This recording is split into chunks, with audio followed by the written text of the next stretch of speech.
নজর রাখবো পরবর্তী সংবাদে। শিক্ষক বদলির প্রতিবাদে আজ সামিল হয়েছে ছাত্রছাত্রীরা এবং তার পরবর্তীতে দেখা গেছে স্কুলের গেটে তালা ঝুলিয়ে দিয়েছে এসএমসি থেকেও। কার্যত সাব্রুম বিদ্যালয়ের পরিদর্শকের অধীন মাইছড়ি হাই স্কুলের বিজ্ঞান শিক্ষক সঞ্জীব বসু বদলির প্রতিবাদ জানিয়েছে। আজ ছাত্রছাত্রীরা এসএমসি থেকে স্কুলের গেটেও তালা লাগিয়ে দেওয়া হয়েছে। শিক্ষকরা গেটের বাইরে দীর্ঘক্ষণ দাঁড়িয়ে থাকতে হয়েছে তাদেরকে। এই মুহূর্তে ঠিক কি আপডেট রয়েছে শুনুন। মানে ট্রান্সফার তো স্বাভাবিক, সবাই হইবে। আজকে সঞ্জীব বসু স্যার হইছে, কালকে আমিও হইতে পারি, সবাই ট্রান্সফারেবল জব। আমরা ট্রান্সফারেবল জব, আমরা ট্রান্সফার হমই। এর লেগে এখন আপনারা স্বাভাবিক আপনারা চেষ্টা করবেন যে সায়েন্সের টিচার একজন আনার লেগে দিব, এবং ডিপার্টমেন্ট আপনারা যেটুকু কইছে যে পূজার পরে আমাদের একটা রিলিভার দিয়ে দিব। তো সুতরাং যদি পূজার পরে রিলিভার দিয়ে দেয় তাহলে তো আর কোনো সমস্যা থাকতো না। তাই এখন আপাতত আমরা স্কুল খুলতে যাই না। অ্যাকচুয়ালি এটা এখন সায়েন্স টিচার নিয়ে আবার সোশ্যাল স্টাডি সাবজেক্ট টিচার আনলে তো এটা এখানে স্কুল হ্যাম্পার হয়ে যাবে। তো অ্যাকচুয়ালি এখানে দরকার সায়েন্সের টিচার আরও বেশি।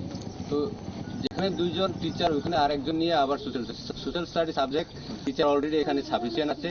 তো আমরা দরকার সায়েন্স টিচার। তো সুতরাং আমরা সঞ্জয় সাহেবকে আমরা কোনো মুহূর্তে ছাড়তে দেব না। এখন আমরা কি করতাম, মানে আজকে আমরা তো আসলে আমরা তো কইয়া দিছে যে মানে কইয়া দিছে বলতে গেলে আমরা যেটা জানি আর কি, এবং আমাদের ডিপার্টমেন্ট মানে সিস্টেম যেটা আর কি, যে একজন ট্রান্সফার হইলে আরেকজন আইয়ে। তো যেহেতু উত্তম স্যার আইছে, কিন্তু আমাদের এটুকু বিশ্বাস আছে যে আমাদের বায়োসায়েন্সের টিচার একজন দিব, যে মানে ডিপার্টমেন্ট। কিন্তু এখন তাড়াহুড়ার মধ্যে হয়তো বা কোনো কিছু হয়েছে, কিন্তু পরবর্তী সময় দিয়ে দিব। মানে পূজার পরে যেটুকু খবর শুনছি, পূজার পরে আমাদের একটা বায়োসায়েন্সের টিচার দেওয়া হইব। তো যদি দেওয়া হয় তাহলে তো আর আশা করি এর প্রবলেম থাকতো না, আমাদের খুলতে দেন স্কুল। না, অ্যাকচুয়ালি এটা এখন কয়েকদিন পরে এক্সাম শুরু হয়ে যাবে। তো এখন যদি টিচার না থাকে তাহলে তো এটা স্টুডেন্টের জন্য খুব এটা হ্যাম্পার হয়ে যাবে। তো এখন আমরা কি করতাম? তো আপাতত যতদিন স্টে অর্ডার না হয় তাহলে আমরা স্কুল এন্ট্রান্স গেটটা আমরা খুলব না।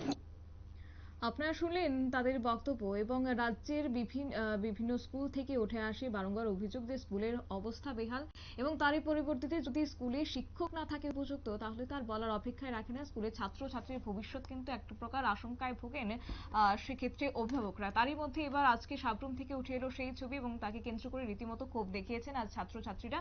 এবং পরবর্তীতে যদিও আশ্বাস পাওয়ার পর তারা তালা মুক্ত করেছে। সংবাদ আপাতত এই পর্যন্তই। পরবর্তী আপডেটের জন্য চোখ রাখুন শুধুমাত্র নিউজ ভ্যানগার্ডের পর্দায়। নমস্কার।